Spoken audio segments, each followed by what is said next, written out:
Hi guys. இப்போது ரீசெண்டாக எங்களோட ஆஸ்ட்ரியா ட்ரிப்பில் நடந்த ஒரு இன்சிடெண்ட் நான் ஷேர் பண்ணுறேன். எங்களுக்கு வந்து தெரியாது ஆஸ்ட்ரியாவில் ஃப்ரீக்வெண்ட் பஸ் ஃபெசிலிட்டிஸ் இருக்காது அப்படின்னு சொல்லிட்டு. ஸோ நாங்கள் வெயிட் பண்ணிகிட்டு இருந்தோம். பிகாஸ் எங்களோட பஸ் வர்றதுக்கு 3 hours ஆகும் அப்படின்னு நாங்கள் ஒரு ரயில்வே ஸ்டேஷனில் வெயிட் பண்ணிகிட்டு இருந்தோம். ஸோ அங்கே ஒரு கப்புள் வந்தாங்க பஸ் பாஸ் ரினியூ பண்ணுறதுக்கு. ஹலோன்னு எங்களை வெல்கம் பண்ணிவிட்டு உள்ளே போனாங்க. அவங்க பஸ் பாஸ் ரினியூ பண்ணிவிட்டு வெளியில் வரப்போ ஹாவ் அ கிரேட் டே அப்படின்னு சொல்லிட்டு வெளியில் போனாங்க. அவங்க வெளியில் போன ஒரு ஃபியூ செகண்ட்ஸில் தே கேம் பேக். நீங்கள் எங்கே போகிறீங்க அப்படின்னு எங்ககிட்ட கேட்டாங்க. நாங்கள் இந்த மாதிரி இடத்துக்கு போகிறோம் அப்படின்னு சொல்லும்போது அவங்க சொன்னாங்க, இந்த ஊரில் ஃப்ரீக்வெண்ட் பஸ் ஃபெசிலிட்டிஸ் கிடையாது, உங்கள் பஸ் வரத்துக்கு இன்னும் 3 hours ஆகும் அப்படின்னு சொன்னாங்க.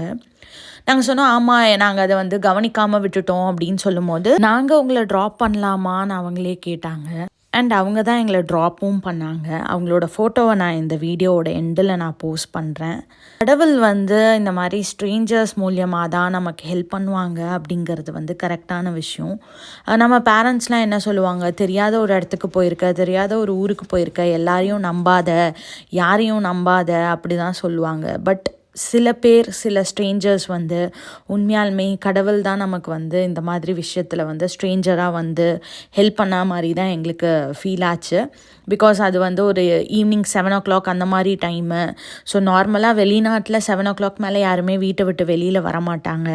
நாங்கள் அந்த இடத்துல போய் ஸ்டக் ஆனோம். பட் அவங்க ரொம்ப ஸ்வீட்டாக எங்களை ட்ராப் பண்ணிவிட்டு ப்ளஸ் பண்ணிவிட்டு அவ்வளோ ஹாப்பியாக இருந்தது. லைக் ஒரு ஸ்ட்ரேஞ்சர்கிட்ட இருந்து இந்த மாதிரியான ஒரு ஹெல்ப் நாங்கள் எக்ஸ்பெக்ட் பண்ணவே இல்லை. கடவுள் மாதிரி வந்தாங்க, கடவுள் மாதிரி போனாங்க.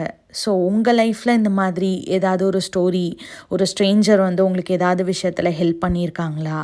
அப்படி இருந்தது அப்படின்னா என்கிட்ட சொல்லுங்கள், நானும் படிக்கிறேன். தேங்க்யூ.